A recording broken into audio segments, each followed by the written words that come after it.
بالله من الشيطان الرجيم. بسم الله الرحمن الرحيم.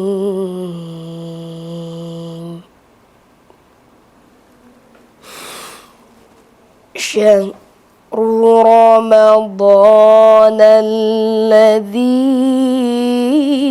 أنزل فيه القرآن هدى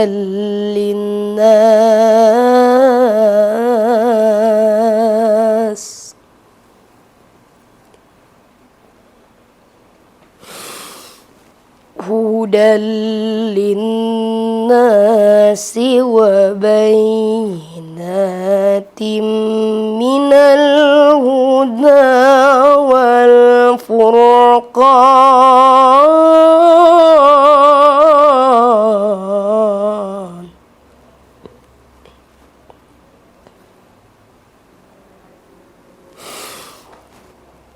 فمن شهد منكم الشهر فليصم.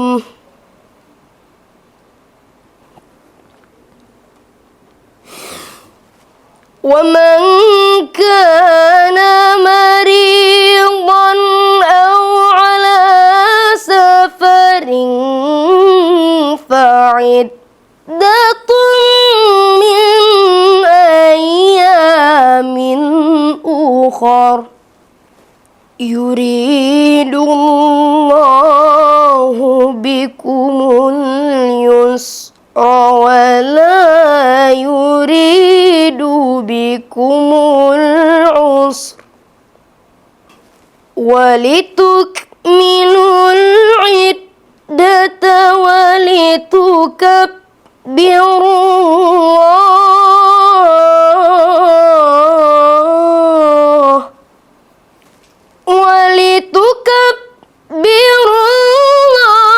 الله على ما هداكم ولعلكم تشكرون.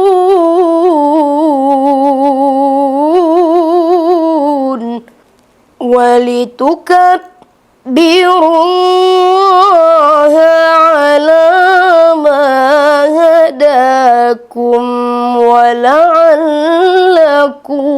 تشكرون. صدق الله العظيم.